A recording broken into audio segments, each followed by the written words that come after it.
Si hay alguna pregunta, si hay alguna pregunta, no sé si cómo lo quieren hacer, lo hacemos al final, Fanny, o me van preguntando en el camino. Al final hemos estado resolviendo todas las preguntas cuando Ya, terminemos de interrumpirlo.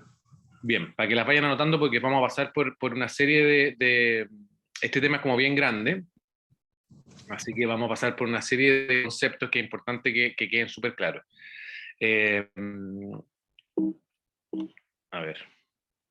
Bueno, lo primero es definir qué es trauma, porque en general, cuando uno ve, y es un problema que tenemos en Chile con las estadísticas, es que generalmente se habla como de politraumatizado, como equivalente al trauma grave, y la verdad es que no es así. Uno puede tener un solo órgano y ser grave, y tener varios órganos o varias lesiones menores y no ser un politraumatismo grave.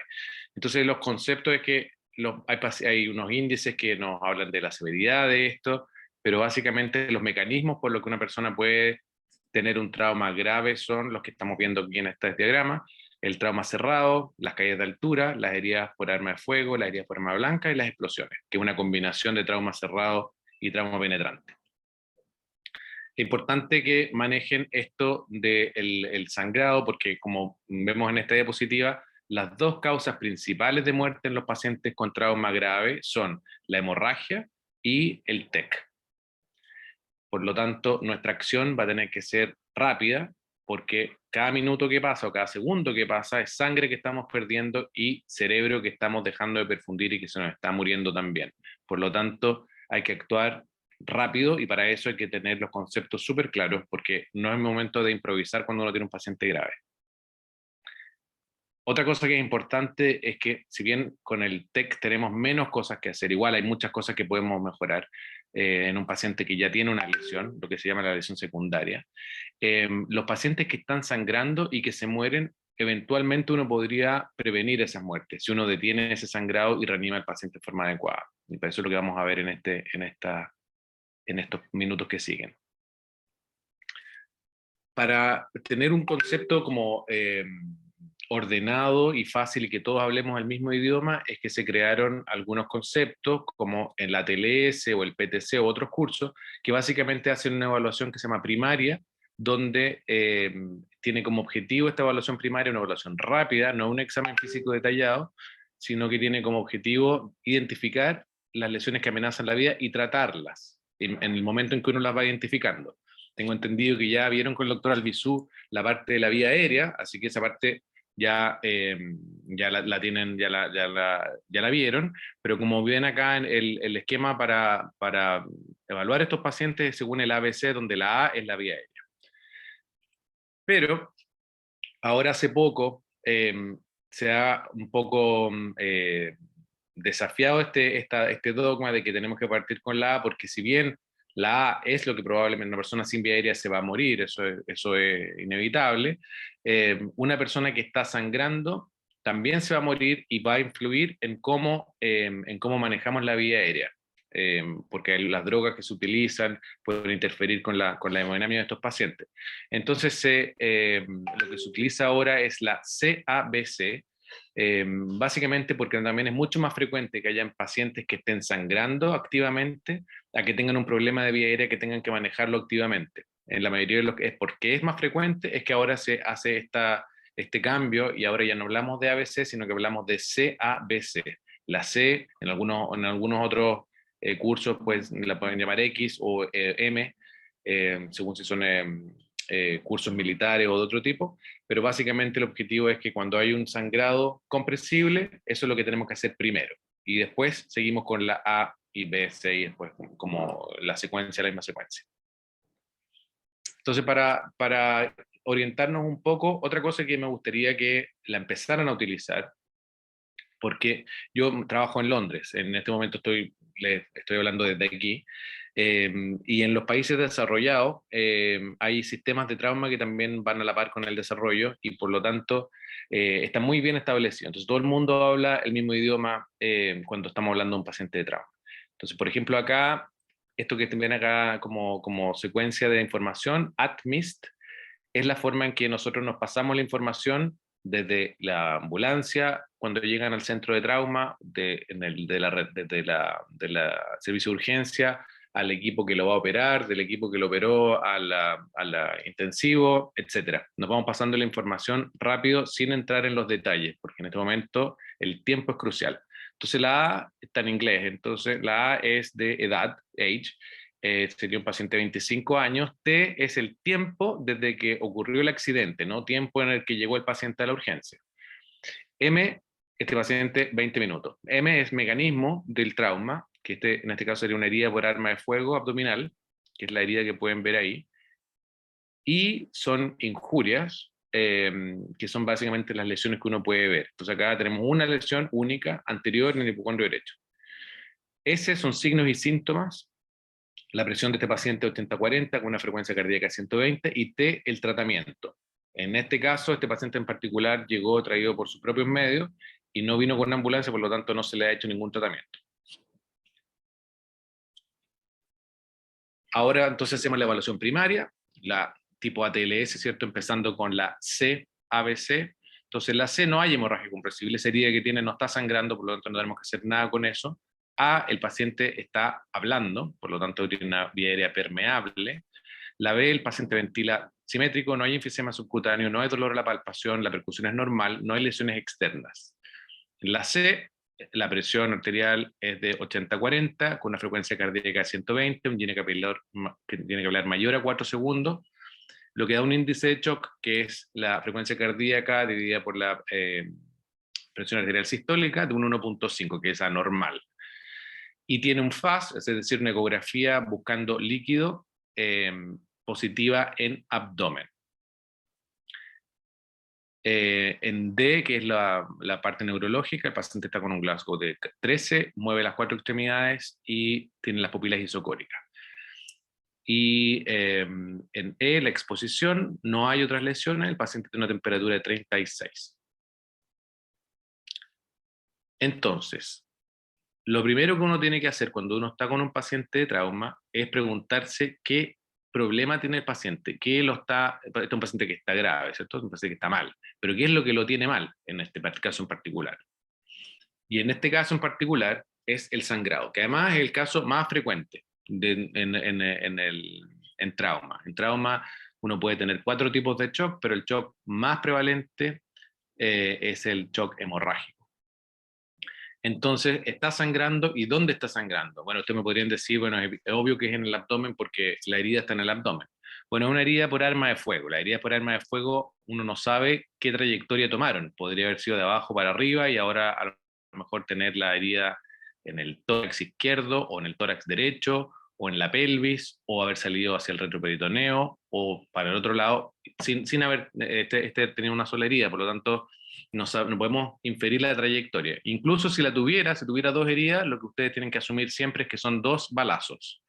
Si empiezan a pensar que es una herida que entró por un lado y salió por el otro, se pueden equivocar. Es mucho más seguro para el paciente que asuman que cada orificio es un balazo. Si tiene 2 orificios, tiene 2 balazos entonces. Y no asumir en base a eso cuál sería el órgano dañado, a menos que tengan una imagen que les diga dónde está la bala y bueno, ahí pueden más o menos asumir la trayectoria. Entonces, cuando el paciente está sangrando, uno tiene que sistemáticamente evaluar 5 lugares, porque los pacientes pueden sangrar de varias partes, pero para exsanguinarse, para morirse, para entrar en shock, solamente son estos 5 lugares. En general la gente se confunde, piensa que, por ejemplo, un sangrado en el cerebro, sí, lo va a matar, pero no lo va a matar por hipovolemia, no lo va a matar lo va a matar porque hay una zona que no va a expandirse, por lo tanto un sangrado adentro va a aumentar la presión intracraneal y el paciente se va a enclavar, pero no se va a morir por exsanguinación, porque no hay espacio para exsanguinarse. Entonces, los pacientes se exsanguinan cuando sangran externamente, desde el tórax, dentro del abdomen, en la pelvis, en el retroperitoneo y en los huesos largos. Esas son las fuentes de sangrado masivo que pueden llevar al paciente a un choque hemorrágico y si no lo tratamos, a la muerte. Y esto es rápido. Por lo tanto, tenemos que hacer esta identificación en todos los pacientes, aunque nos parezca obvio, no, pero tiene un balazo, sí, pero igual tenemos que ir a evaluar que el paciente no tenga los huesos largos, porque no sabemos si además del balazo el paciente estaba en el segundo piso y se cayó. Entonces, además tenemos un mecanismo de caída de altura. La información en estos pacientes en general es limitada y no se pueden confiar. Por lo tanto, tienen que revisar todo. Entonces este paciente nos parece que está sangrando, creemos que probablemente en la evaluación de este paciente ya vamos a ver qué es lo que se puede hacer, pero ¿qué le está pasando a este paciente en su fisiología? Entonces hay que recordar que cuando uno empieza a perder volemia en cualquiera de estos 5 lugares, vamos a tener una reducción de la precarga, lo que va a hacer que se activen mecanismos compensatorios con el fin de favorecer el flujo hacia los órganos vitales, es decir, hacia el corazón, hacia las arterias coronarias y hacia el cerebro, y va a reducir el flujo sanguíneo hacia los órganos no vitales, como por ejemplo riñón, piel, huesos, intestino, por ejemplo. Si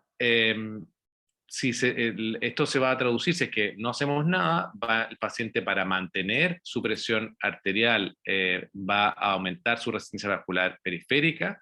Para mantener el gasto, debido a que el volumen expulsivo va a estar reducido, va a aumentar su frecuencia cardíaca para mantenerlo, y esto va a tener hasta un punto donde eventualmente el paciente no va a poder compensar. Eso a nivel clínico, digamos. Eso, todos estos hallazgos que estamos viendo acá, el aumento de la resistencia vascular periférica, lo vamos a ver como el paciente frío, pálido, la frecuencia cardíaca la podemos medir, la disminución de la precarga, vamos a ver que el paciente además va a tener las yugulares planas, probablemente, si podemos hacer algún estudio de imagen, vamos a ver que está depletado de volumen. Pero a nivel celular también está pasando otras cosas. Cuando el paciente está con hemorragia, empieza a entrar en una tríada, está choqueado, hay hipoperfusión, se empieza a producir acidosis, los pacientes en general están hipotérmicos, están en la calle, este sangrado les aumenta el paso o la pérdida de calor, y además están en coagulopatía. Los pacientes que esta es la famosa tríada letal del trauma. Casi un 25 o un 30% de los pacientes llegan al hospital ya en condiciones de hipotermia, incluso en lugares tropicales. Y un porcentaje similar también tienen la coagulopatía traumática, que no es una coagulación intravascular diseminada, es una patología propia, es una coagulopatía propia del paciente traumatizado. Pero también, como en todas las cosas, se ha ido avanzando en el estudio de esto, y ahora se agregó una cuarta cosa, que es el calcio. Entonces ahora ya no hablamos de la tríada letal, sino que hablamos del rombo letal o el diamante letal, le llaman otros. Y básicamente son estos 3 componentes: acidosis, hipotermia, y, coagulopatía e hipocalcemia. También se ha visto que estos pacientes llegan hipocalcémicos, y en el manejo de estos pacientes esta hipocalcemia se agudiza, y eso se relaciona con mortalidad. Por lo tanto, tienen que manejarlo desde el inicio. La hipocalcemia va a estar dada tanto por la pérdida sanguínea como por las transfusiones. Recordemos que todos los productos sanguíneos que den están suspendidos en citrato, porque si no se coagularían dentro de la bolsa. Entonces, para mantenerlo líquido, para bloquear esta coagulación, se les da un quelante de calcio. Y cuando ese quelante de calcio, que es el citrato, se metaboliza normalmente por el hígado, pero hasta un cierto punto. Cuando uno da mucha sangre o muchos productos sanguíneos, empieza a intoxicarse con citrato, y por lo tanto va a producirse una quelación no solo de esa sangre que estaba en la bolsa, sino que además de la calcemia circulante. Por lo tanto, ese paciente va a agravar su hipocalcemia. El calcio, como saben, esto no es para que revisemos la cascada de la coagulación, porque nadie, yo creo que se la sabe de memoria, pero como pueden ver, lo importante es que el calcio está en todos los fases de la coagulación. Si ustedes no tienen calcio, no van a coagular. Por lo tanto, ya un paciente que sabíamos que entre un 25 y un 30% tenían su coagulación alterada al llegar, si le disminuimos el calcio, vamos a empeorar esa situación. Y eso es importante porque, si bien son 4 componentes, ¿cierto? La hipocalcemia, la acidosis, la hipotermia y la coagulopatía pesa más que las otras 3. Es decir, un paciente antes de morirse de hipocalcemia y de arritmia se va a morir probablemente de coagulopatía. Estos componentes pesan distinto a la hora de producir la muerte de estos pacientes. Y esto es un círculo vicioso, porque la acidosis va a empeorar la coagulopatía, la hipotermia va a empeorar la coagulopatía, la hipocalcemia va a empeorar la coagulopatía, y por lo tanto tenemos que sacar al paciente de este círculo vicioso, de este ciclo. Y para eso es que se creó una estrategia que se llama estrategia de control de daños. La estrategia de control de daño viene en general de un término que acuñó inicialmente la Marina estadounidense, y básicamente tenía como concepto cuando había un barco en situación crítica que se estaba inundando, en vez de ir a tratar de hacer una reparación perfecta o dejar el barco tal como estaba, era mejor hacer un parche transitorio, algo suficiente para que no se siguiera inundando el barco, a lo mejor limitar y aceptar alguna pérdida de una parte del barco para llevarlo al puerto y ahí hacer una reparación que corresponda, en vez de dedicarse a hacer esa reparación, porque al final, aunque la reparación pudiera terminar buena, el barco iba a terminar hundido. Entonces, esta analogía se utiliza también para la medicina y para el trauma. Entonces se considera que esta situación es crítica, donde un paciente no va a tolerar grandes intervenciones y por lo tanto nos vamos a focalizar en lo que va a matar al paciente, aceptando que no es una reparación ideal, que es una reparación temporal y vamos a tener algunas fases. Entonces, en la cirugía de control de daño, aquí este es el barco, ¿cierto? Con un forado en el lado y se está empezando a hundir. Entonces lo que vamos a tratar de hacer es limitar ese sangrado a lo mejor a ese compartimento y solamente hasta aceptar que ese compartimento se va a inundar, pero vamos a salvar el resto del barco. Entonces, en el 93, Rotondo publicó que había un grupo especial de pacientes que si uno, que tenían esta tríada letal, y que si uno hacía una cirugía abreviada, lograba tener un porcentaje de sobrevida mucho mayor, de un 77%, en comparación a los pacientes que se le hacía una operación como siempre, con todos los componentes que debiera tener. La cirugía de control de daño se limita, tiene un objetivo específico y hay cosas que no se hacen, vamos a verlo más adelante. Entonces, con una estrategia distinta para el mismo paciente, con las mismas lesiones anatómicas, porque acá tenemos una diferencia fisiológica, vamos a guiar entonces nuestra opción quirúrgica. Es decir, los pacientes, vamos a tratar de evitar esta tétrada letal, vamos a hacer una cirugía de control de daño, vamos a limitar en esa cirugía de control de daño el sangrado, que es el principal objetivo, vamos a limitar la contaminación, vamos a hacer una reanimación durante ese periodo de control de daños también, que la vamos a ver ahora en detalle, y después el paciente va a la UCI, y va a la UCI para continuar su reanimación, para recalentar al paciente, para revertir esa acidosis, vamos a mejorar la perfusión de este paciente, vamos a revertir su coagulopatía y vamos a revertir su hipocalcemia. Y una vez que el paciente esté en condiciones con todos los parámetros ya normalizados, vuelve al pabellón para una cirugía definitiva. Esto, si bien sabemos que todos estos estudios han sido estudios observacionales, igual independientemente de la cavidad donde tenga la lesión el paciente, este concepto debiera utilizarse porque sabemos que es probable que tenga un beneficio a la hora de evaluar la mortalidad de estos pacientes y la morbilidad. Entonces hay que basarse en las alteraciones fisiológicas para hacer la decisión si este paciente va o no va a cirugía de control de daño. Entonces, cuando tenemos un paciente que está ahí con la llave abierta, sangrando, ha perdido parte de su volemia, tenemos dos objetivos. Tenemos un objetivo que es cerrar esa llave y por otro lado tenemos que reponer la volemia que perdió. Entonces tenemos acá dos aspectos del mismo paciente. Por un lado vamos a hacer la cirugía, que vamos a ir como objetivo, que es lo que está azul a la derecha de la pantalla. Vamos a ir a detener el sangrado primero y como segundo objetivo limitar la contaminación. Y por otro lado vamos a reponer lo que perdió el paciente, pero lo vamos a hacer de una forma también de control de daño, también específica, que se consta de dos partes. Por un lado, una reanimación hipovolémica y por otro lado, una reanimación hemostática. Vamos a verlo más en detalle. ¿Cómo se detiene el sangrado? Bueno, para poder detenerlo tenemos que saber dónde está sangrando. Por eso que es importante que tengamos muy claro los objetivos cuando uno hace la evaluación primaria de la TLS, ver en la C de dónde está sangrando el paciente.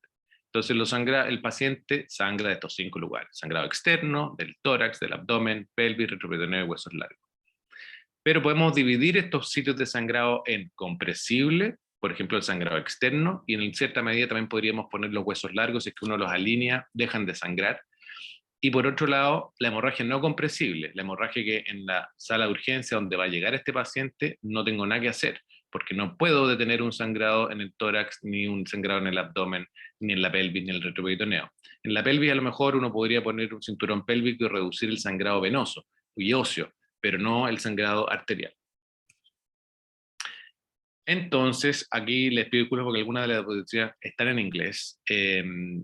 En inglés se dice floor and 4 more, porque es como en el piso y 4 más, como para acordarse como mnemotecnia, que es, bueno, el piso sería el sangrado externo.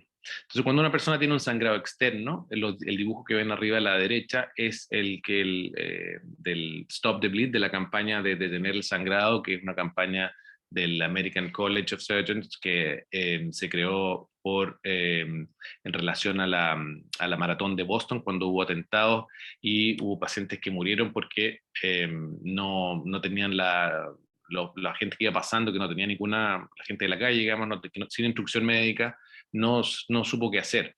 Y entonces por eso se creó esta campaña, que básicamente da como los 3 pasos que uno debiera tener, y estos son los mismos pasos que usamos también nosotros. Cuando un paciente está sangrando, lo primero que tienen que hacer es aplicar presión con ambas manos. Uno pone un paño o algo por fuera de la herida y comprime. Y la gran mayoría de estos sangrados van a ceder. Si el sangrado o la herida es más grande y no para solamente con la compresión, lo que hay que hacer entonces es un packing y comprimir. Es decir, ponemos ahora esta gasa, pero puede ser un pedazo no sé, de bufanda, lo que estén usando, con lo que estén en ese momento. Esto es en la calle. En el hospital no vayan a usar una bufanda, por favor, pues ahí usan una gasa estéril, la meten dentro de la herida y vuelven a poner presión por sobre eso. Y si con eso no cede, entonces recién ahí usamos un torniquete, porque quiere decir que el sangrado ya no es venoso, un sangrado que probablemente es arterial, que no fue capaz de comprimirse con un packing o con presión externa. Entonces se pone el torniquete proximal a la lesión, y muy importante anotar la hora en que se puso, porque el paciente no puede estar con el torniquete por mucho rato, y si hay una situación de múltiples víctimas, este paciente solo por el hecho de tener el torniquete va a tener prioridad. Con respecto a la pelvis, una de las cosas que pueden hacer cuando llega el paciente a la urgencia, otra cosa que no les dije, obviamente si tienen una herida, por ejemplo, en el cuero cabelludo, en el sangrado externo, ahí a veces la compresión no resulta y es mucho mejor pasar unos puntos gruesos para parar el sangrado en forma rápida. Con respecto a la pelvis, lo que pueden hacer en la sala de urgencia, antes de llevar el paciente o a pabellón o al TAC, según como esté hemodinámicamente, una cosa que pueden hacer es poner un cinturón pélvico, un cinturón vitrocanterio se llama. Se llama vitrocanterio porque el punto de referencia es el trocánter mayor del fémur. Ahí está marcado con rojo. Generalmente la gente que no sabe lo pone a nivel de las crestas ilíacas, y eso empeora el sangrado porque va a abrir la pelvis desde de arriba hacia abajo. Por lo tanto, lo que se hace es poner a nivel de los trocánteres mayores, y se puede hacer, si no tienen un dispositivo comercial, lo pueden hacer con una sábana, con 2 personas, y hacen la presión ahí solamente en base a la sospecha de que pueda tener una fractura de pelvis, un paciente que por ejemplo iba en moto o caído de altura. Con respecto a los huesos largos, como les dije, los huesos tienden a sangrar porque no están alineados, y al alinearlos en general uno disminuye el sangrado y disminuye también el dolor. Por lo tanto, es algo que sí uno debiera hacer siempre en la urgencia. Estamos hablando de los huesos largos, estamos hablando de fémur principalmente. Con respecto al tórax, abdomen y retroperitoneo, aquí ya es hemorragia no compresible, nada que podamos hacer en la urgencia, no hay cómo detener el sangrado en el abdomen, ni en el tórax, ni en el retroperitoneo, a menos que uno vaya a cirugía o en algunos casos a radiología intervencional, pero en un paciente inestable es cirugía. ¿Y qué vamos a hacer en la cirugía? Aquí otra vez disculpas porque está en inglés, pero importante que esta no es una cirugía electiva más rápida. o como poner como con algunas prioridades, sino que es otro tipo de cirugía, porque no se basa en los hallazgos anatómicos. Se basa en que la decisión para hacerlo es que el paciente tiene una fisiología alterada, tiene una acidosis láctica, es un paciente que está coagulopático, un paciente que está frío, es un paciente que está en shock. Vamos a ir a detener el sangrado, que es nuestra primera prioridad, y para eso lo vamos a hacer con técnicas simples. Vamos a hacer un packing del hígado, por ejemplo. Podemos utilizar algunos balones para hacer una compresión. Por ejemplo, en una lesión transfixiante del hígado se puede poner un balón, inflarlo dentro de ese tracto para comprimir desde dentro del tracto el sangrado. Podemos utilizar shunts, que son comunicaciones, son dispositivos plásticos básicamente que conectan dos arterias para no tener que hacer la anastomosis vascular. Si es que porque no hay tiempo y el paciente no va a tolerar eso, necesita reperfundir rápidamente esa extremidad. Por lo tanto, la forma de reperfundirlo más rápido es poner un tubo que conecte el lado proximal con el lado distal de la lesión. En el caso de otros vasos que a lo mejor sean más chicos, se pueden ligar directamente. En el caso del vaso, si el paciente está en shock, está inestable, no se hace cirugía parcial, ni se pone PAC, ni nada, se saca directamente. No hay más alternativas en un paciente que está en shock y que estamos haciendo cirugía de control de daño. Y por lo tanto, como vamos a dejar packings y como vamos a dejar esto plástico y un paciente que vamos a tener que volver, porque dijimos que esto es una cirugía detallada, vamos a dejar el abdomen abierto. En relación a la contaminación, que es nuestro segundo objetivo, o sea, es decir, lesiones, por ejemplo, de intestino, lo que se hace es, si la lesión es chiquita, que podemos pasar 2 puntos, bueno, podemos hacerlo porque nos va a quitar mucho tiempo, pero si la lesión es más grande, o son varias lesiones cercanas, lo que se hace es hacer la resección solamente, o sea, se liga ambos, el extremo distal y el extremo proximal, entre ambas, donde está el área lesionada, o sea, se interrumpe el tránsito y listo. No se va a anastomosar, porque una anastomosis en estas circunstancias tiene un alto porcentaje de fallar, y lo que el paciente necesita ahora es ir a la UCI y terminar su reanimación. Entonces, este paciente uno deja el intestino ligado, si es que tiene lesionado, y el abdomen abierto, y va con el abdomen abierto. Hay técnicas para cómo dejar el abdomen abierto, y se va a la UCI. Aquí está un shunt, por ejemplo, para mostrarles qué es, acá, no sé si me imagino que están viendo mi cursor. Acá está el lado proximal de una arteria femoral superficial, ¿cierto? Por la zona donde está. Esta es la parte distal de esa arteria, y acá falta un pedazo, ¿cierto? Entonces se le pone un plástico entre el lado proximal y el distal para permitir que el flujo se restablezca, y vamos a reperfundir todo ese miembro adistal, sin hacer una anastomosis. ¿Qué es lo que no se debe hacer en una cirugía de control de daño? Es decir, en un paciente que está en shock y que necesitamos hacer algo rápido y salir. No podemos hacer resecciones extensas, anastomosis vasculares, bypass vasculares, técnicas que preserven el vaso, así como tampoco deberíamos hacer anastomosis intestinales, ostomías, reparaciones complejas o resecciones complejas. Y tampoco debiéramos, por lo tanto, cerrar el abdomen.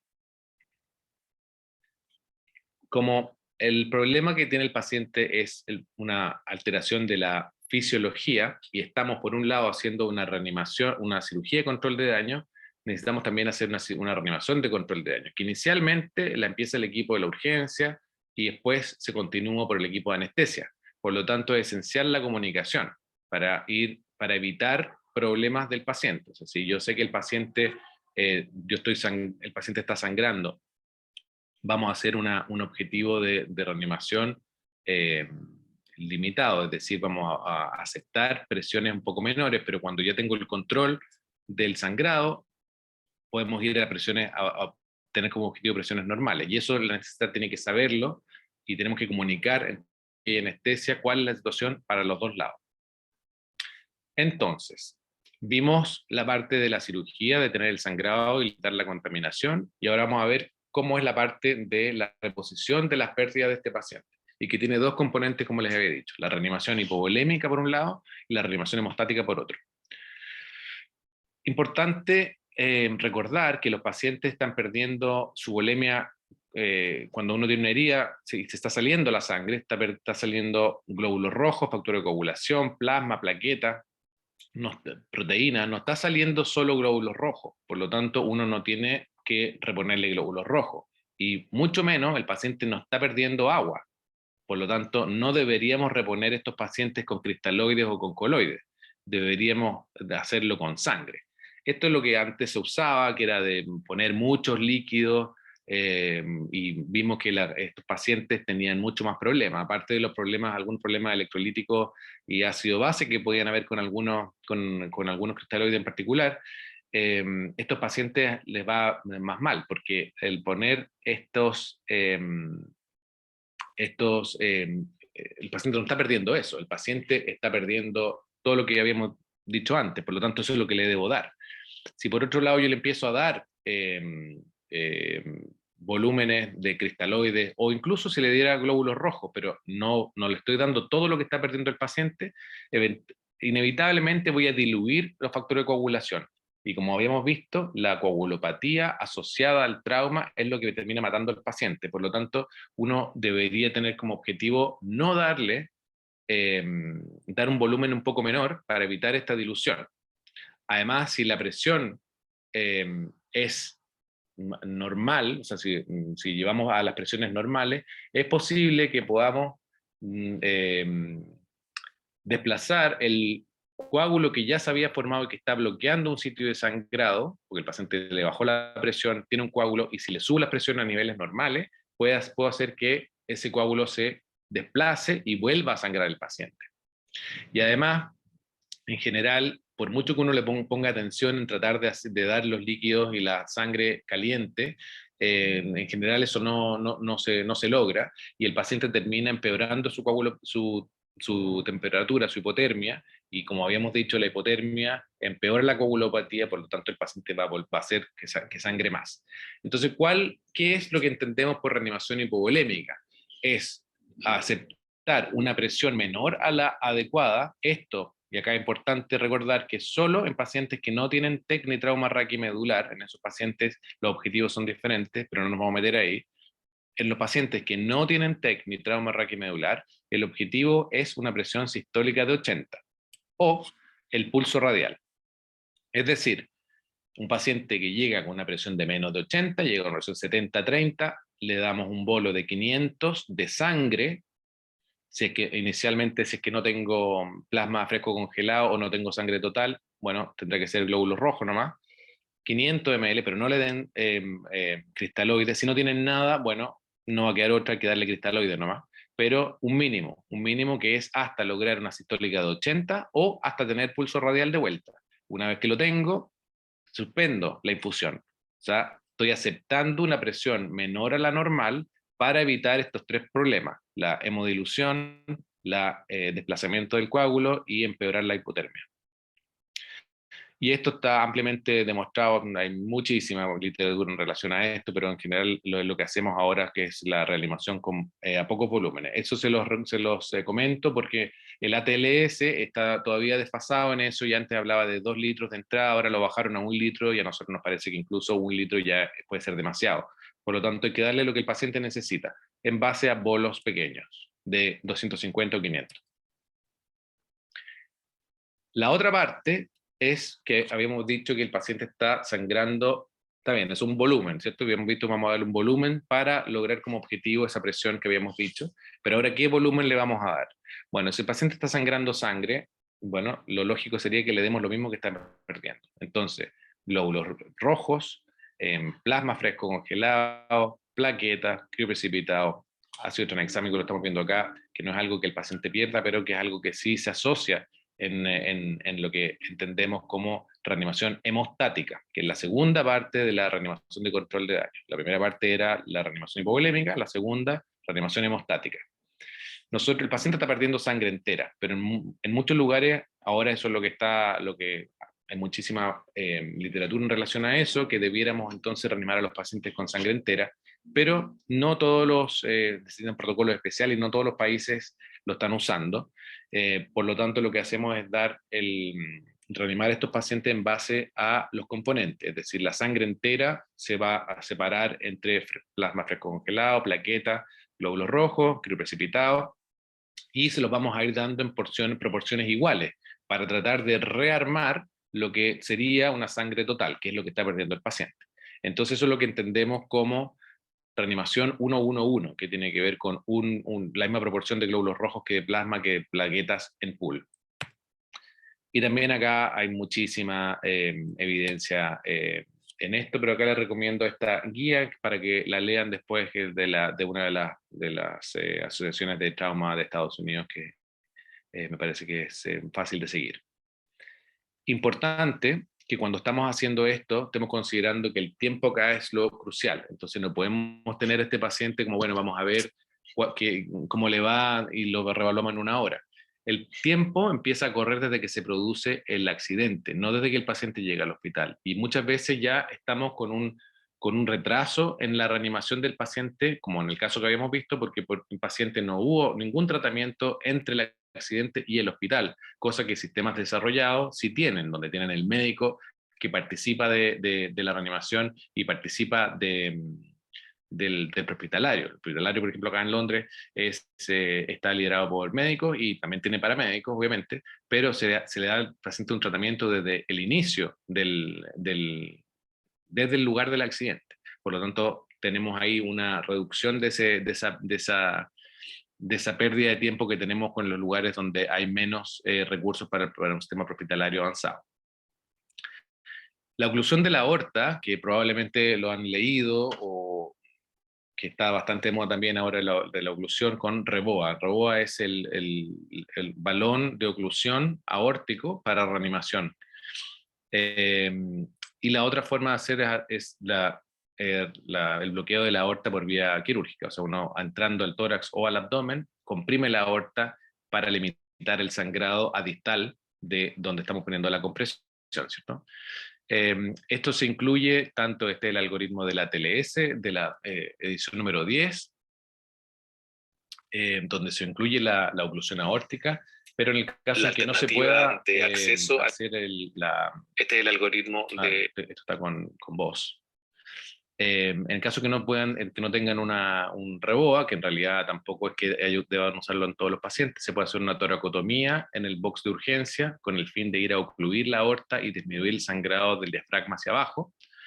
Y es una técnica que se puede aprender. En general, todos los cirujanos la deben conocer, pero también me parece que los médicos de la urgencia, si es que tienen una capacidad quirúrgica, también debieran. Si no tienen capacidad quirúrgica, la verdad que no sé si sirve mucho porque esto es solamente un paso para evitar la muerte del paciente en la sala de urgencia.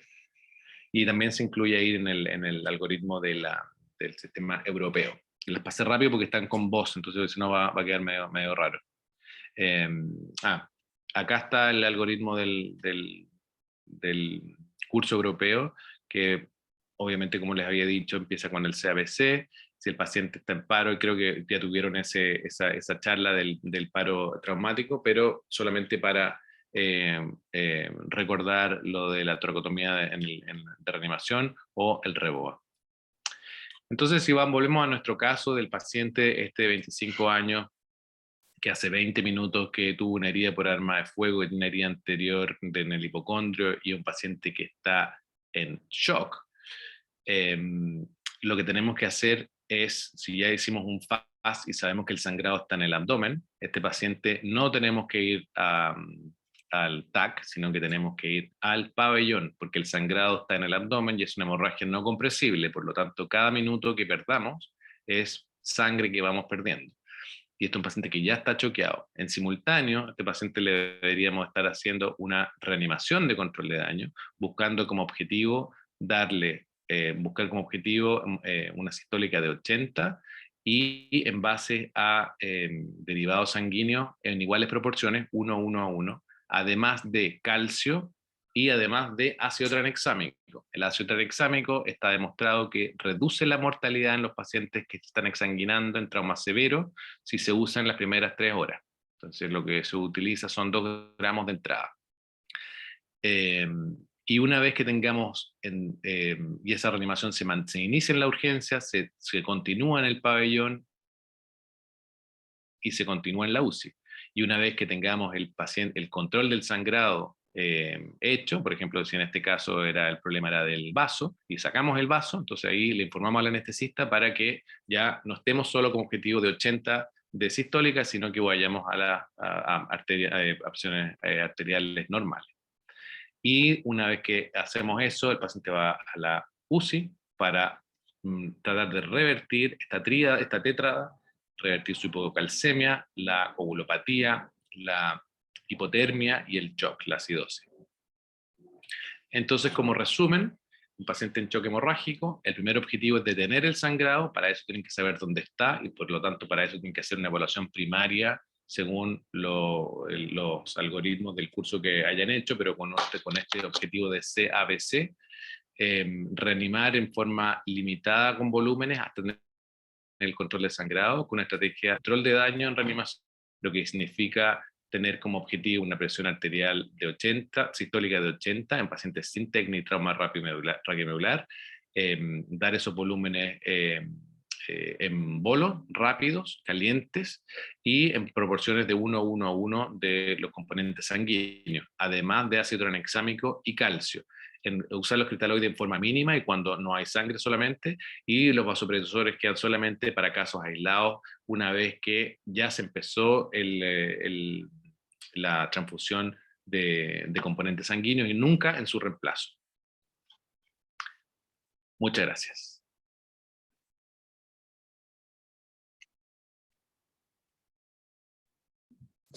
Muchas gracias, doctor Carlos. Una excelente presentación. Vamos a ver si es que existen dudas. Pueden ponerla en el chat para responderlas en caso de que haya alguna duda.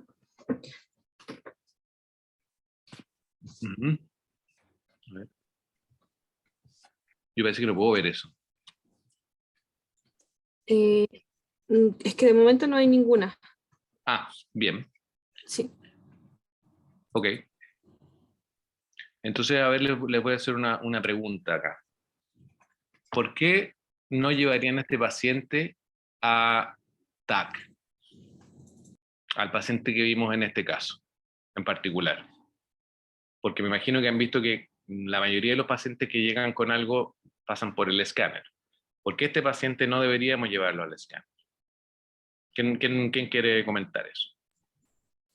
¿Está la posibilidad de levantar la mano si es que alguien necesita hablar o si no directamente por Eso. el... Hemodinamia inestable, dice, ok, Camila. Perfecto, esa es la razón, porque el paciente está con hemodinamia inestable, pero ¿por qué lo llevo a pabellón y no lo reanimo, lo sigo reanimando durante la ida al TAC?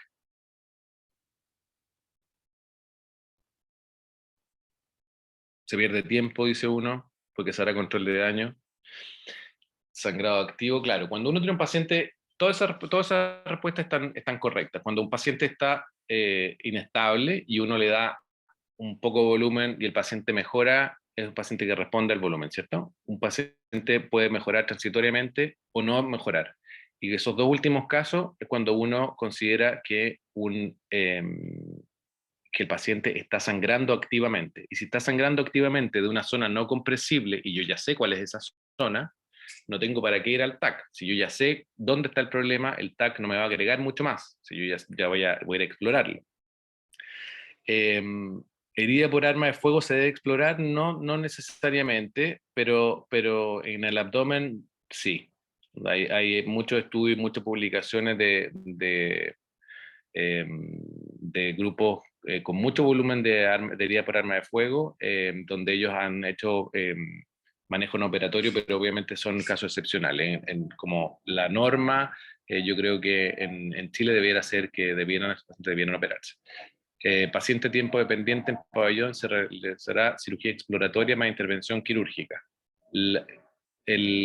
Cirugía exploratoria es como lo mismo. O sea, eso se llama laparotomía de trauma. ¿Ah? Cuando uno entra, porque también hay como condiciones cuando uno dice que va a entrar a cirugía de control de daño, o una laparotomía de trauma, es un tipo de incisión solamente, una incisión sifopúbica.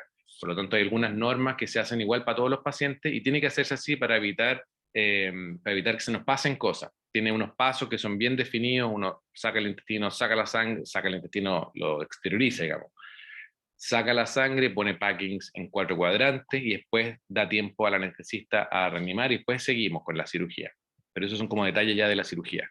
Importante que ustedes sepan que un paciente, cuando le llega un paciente así, lo primero que tienen que hacer es, en forma sistemática, nunca dejarse llevar por el, porque a veces llama la atención, no sé, un pie deformado o una herida muy grande, que puede que les llame la atención, pero siempre estos pacientes hay que evaluarlos de la misma forma. CABC, si es que hay algo que está sangrando y yo puedo comprimir, lo comprimo, y si no, continúo con la A, B, C, y siempre igual. Nunca den por sentado que ya saben dónde está el problema y porque se les pueden pasar cosas. Estos pacientes son graves y se mueren. Y la gracia de ver estos pacientes bien es que podemos reducir la mortalidad de estos pacientes. Yo tengo una duda del calcio que se recomienda reponer. ¿De qué forma se hace? Entonces,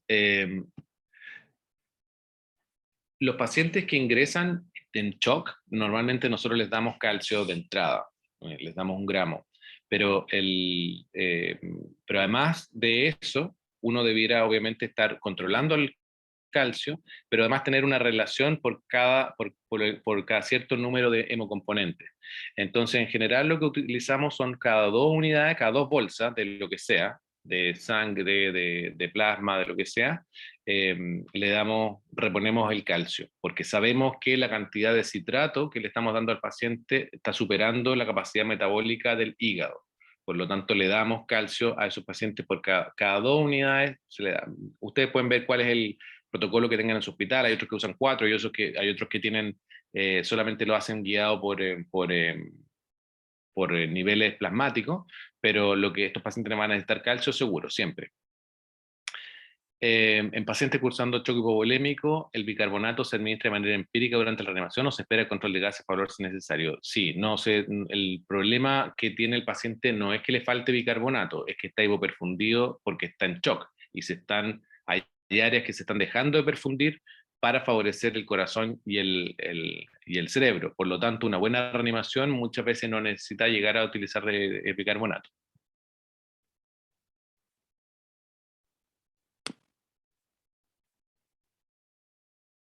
Tranexámico, me gustaría saber, o no sé cómo podemos saber aquí, porque no tenemos cómo ver el número, pero ¿alguien lo ha visto usar? ¿El ácido tranexámico? En los hospitales donde están. ¿Lo han visto usar el ácido tranexámico en forma regular en los pacientes que vienen, que chocó, que se cayó de altura o herido de alguna otra forma?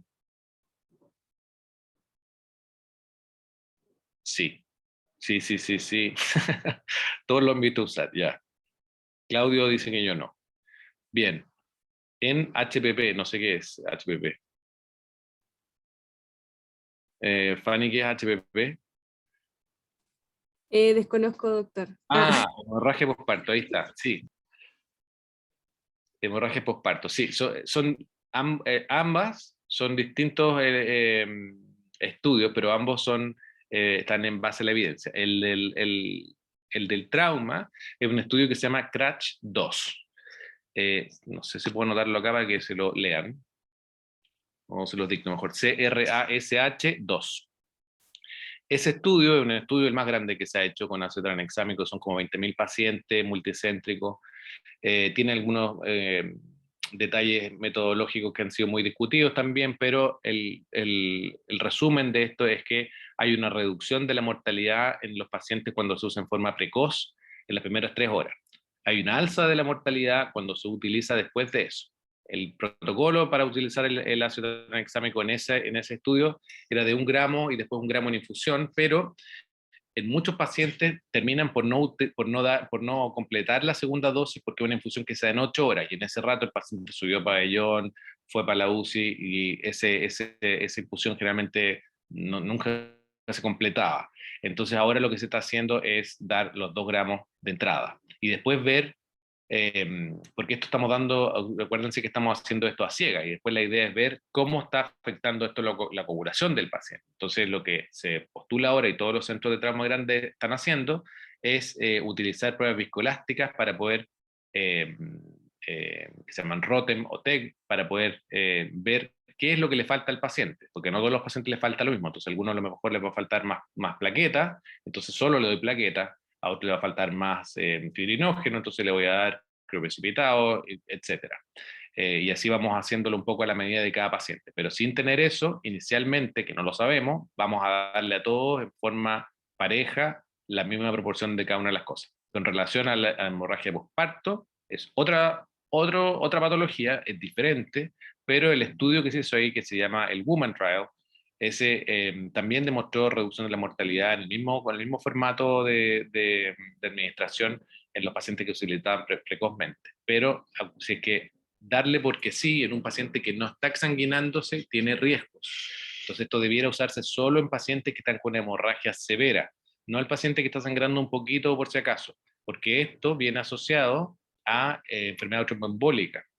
Y en estos pacientes, recuerden que los pacientes de trauma, si bien por un lado tienen el problema del sangrado, están inflamados, tienen un CIRS y tienen un riesgo aumentado de hacer enfermedad tromboembólica. Por lo tanto, este medicamento, si bien puede servir en la primera fase, por eso está limitado a las primeras 3 horas, y después, si es que el paciente está fibrinolítico, acuérdense que son antifibrinolíticos, si es que no se usa en esas condiciones, puede empeorar la situación aumentando el número de eventos tromboembólicos, TEP y TBP.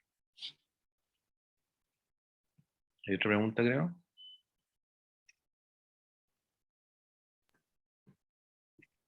Acá hay un número 1, pero no sé cuál es el... Ah, si estoy en un SAR, no sé qué es un SAR. Si no me equivoco, es el servicio de atención primaria de urgencia.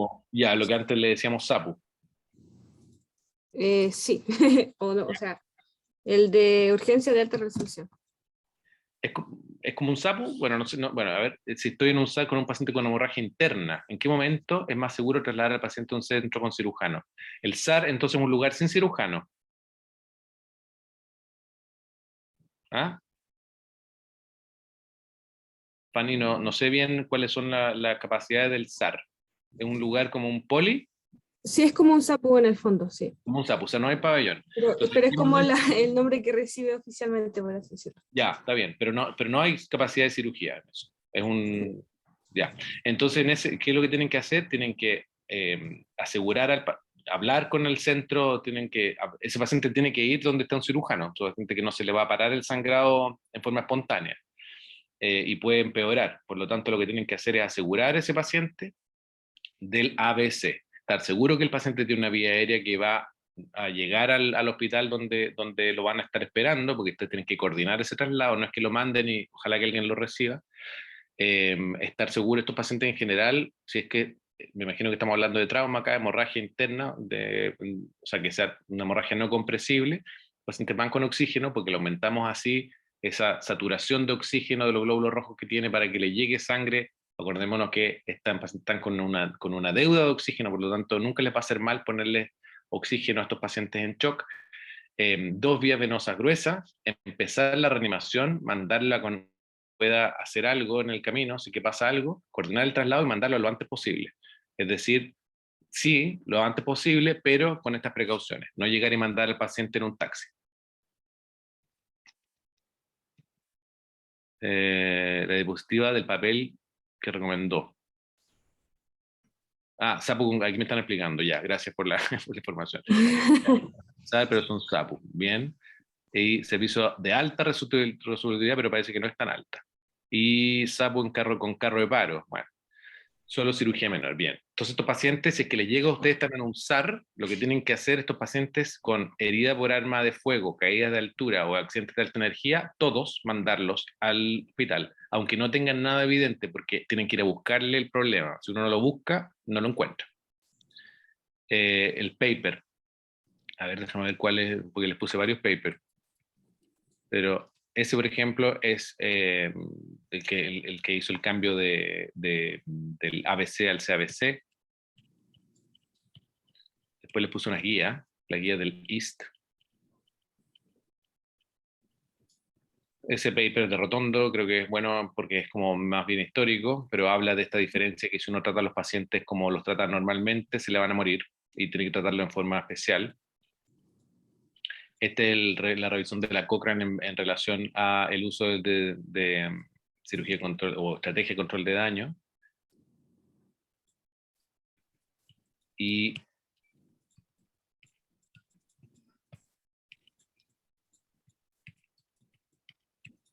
este creo que es bien bueno también, que es de la utilización de líquido en dosis pequeñas, porque es como de los primeros conceptos que empezaron, pero tiene ya casi 20 años. Y eso es lo mismo, en el mismo journal, pero 10 años después, seguimos con el mismo tema porque como que ya nos quedamos con eso, y estas son las guías que yo creo que está buena que las puedan leer. Sí, Me imagino que ustedes van a tener acceso a esta presentación igual después, así que pueden verla con... sí, estamos grabando la clase todo. A ver. No sé si Ahí tengo... está, sí, era ese. Ahí está, bien. Ya, no sé si hay alguna otra pregunta que tengan o de algún caso a lo mejor que les haya tocado ver y que no entendieron por qué se hizo alguna cosa.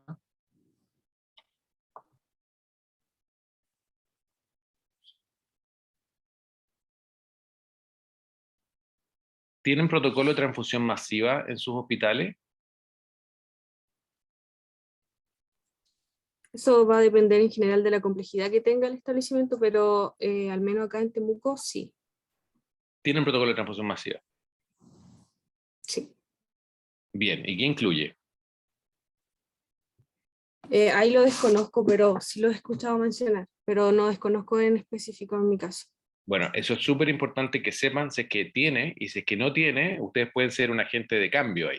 Si es que no tiene, decir, bueno, pero a ver, estamos viendo heridos graves que van a necesitar sangre y la sangre se les dan de una forma particular a estos pacientes, no como a los otros pacientes que van a una cirugía programada o que sangró y hay que reponerle un poco para llegar a la hemoglobina que ideal. El protocolo de transfusión masiva tiene unos criterios bien claros de activación. Hay varios, pero por ejemplo el que más se usa es un score que se llama el score ABC.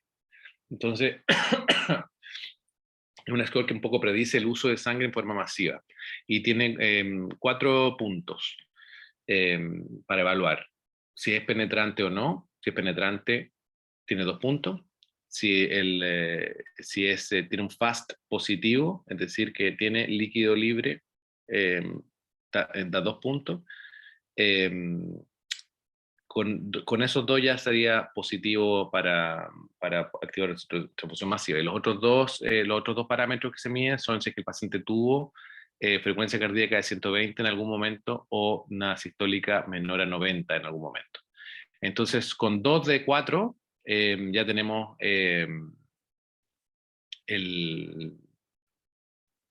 se activa el protocolo de transfusión masiva. Entonces, el protocolo de transfusión masiva solamente lo pueden activar la persona que está a cargo de este paciente. No lo puede activar cualquier persona porque eso significa una movilización de recursos importante. Significa que vamos a empezar a sacar la sangre cero negativa o cero positiva, porque en los hombres adultos podemos usar cero positiva, cero RH positiva me refiero, y dejar la cero RH negativa para mujeres en edad reproductiva. Y, cuando uno lo activa, tiene que mandar una muestra de sangre del paciente, porque vamos a tratar de usar la sangre como de dador universal lo menos posible y después darle al paciente de su propio grupo. Por lo tanto, lo primero que le mandamos desde el banco de sangre a la sala de urgencia o al pabellón donde esté el paciente, que se puede activar en cualquiera de esos dos lugares, es una caja donde va a llevar 2 unidades de sangre, de RH negativo, ¿cierto? Y después vamos a empezar a mandar sangre del grupo del paciente, pero ya se empieza a descongelar el plasma y se empiezan a buscar las plaquetas. Por lo tanto, esto es un número de recursos que se van a detener solamente cuando uno desactiva el protocolo de transfusión masiva. Por eso les digo que es un protocolo diferente. Si uno no llama para decir ya estamos listos, no necesitamos más, van a seguir mandando y van a seguir mandando cajas y es por orden de cajas.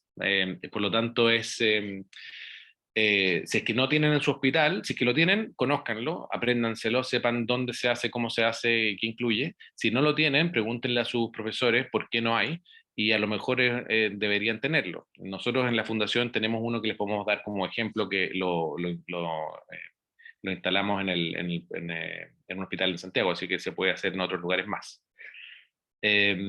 Más que una duda, un comentario. Trabajo en prehospitalaria y probablemente nuestra única opción para recuperar fluidos es mediante cristaloides, ringer glucosado fisiológico, por lo que debemos cohibir hemorragia, estabilizar al paciente de acuerdo a su lesión y trasladar rápido, intentando recuperar hemodinamia del paciente con lo mínimo de volumen. Entonces, en ese caso, lo que tienen que hacer, claro, es tienen que llevar al paciente lo más rápido posible a un hospital, porque, como les decía, utilizar fluidos como cristaloide, en general, los pacientes mueren más en el largo plazo que los pacientes que se reanimaron con sangre. Por lo tanto, tenemos que tratar de utilizar lo menos posible. Y si el paciente no tiene TEC ni trauma raquiomedular y tiene pulso radial, pongan la vía, pero no le pase nada de fluidos. Eso es lo que se usa ahora. Yo entiendo que hay mucha gente que está un poco atrasada con el manejo de esto y que va a alegar y por qué no le pasaron 2 litros de suero. Bueno, ahí es un punto para que empiecen para poder también educar un poco a la gente que está en la urgencia. Pero básicamente de los que me pone ahí, solamente yo usaría el ringer, jamás usaría el glucosado y trataría de no usar el fisiológico si es que tengo ringer. Es una solución más balanceada que las otras.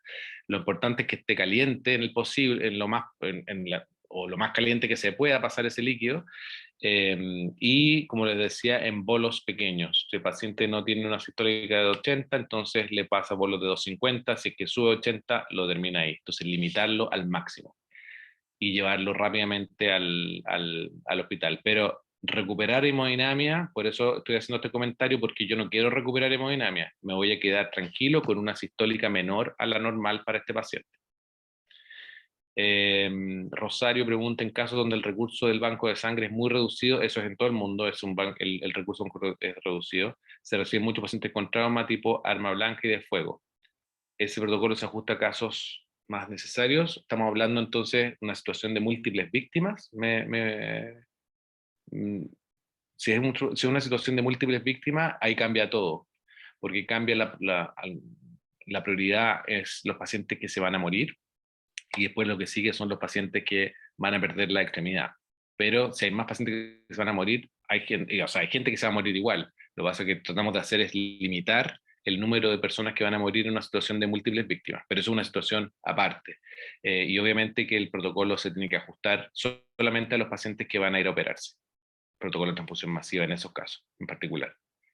El protocolo, sí, claro, se los puedo enviar.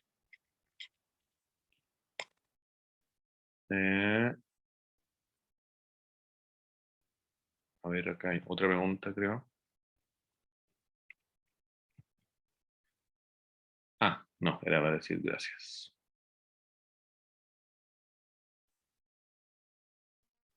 Bien, no sé si tienen algún otro comentario o duda en relación a algún caso o alguna cosa.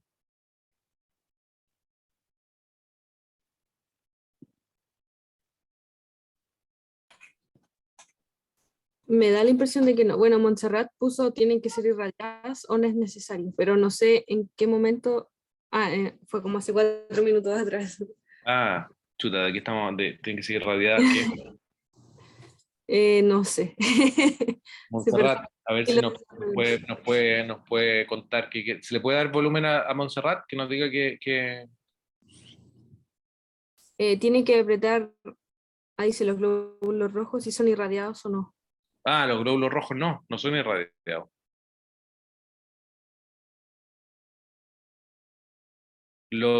hay una cosa diferente, eso sí, cuando se usa sangre total, pero me parece que en Chile no hay sangre total, así es que no los voy a confundir con eso. Tiene que ver con los títulos, pero no nos vamos a meter ahí.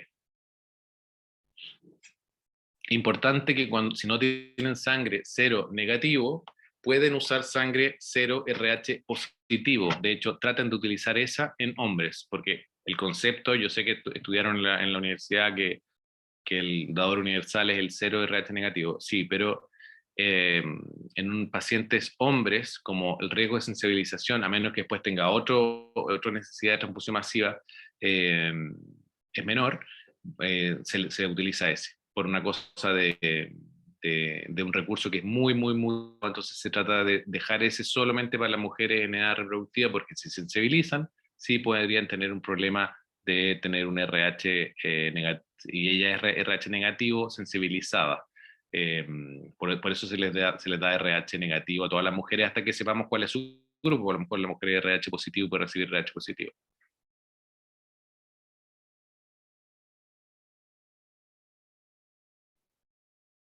Me da la impresión de que ahí están, o sea, se acabaron las dudas. ¿Sí? Creo que sí.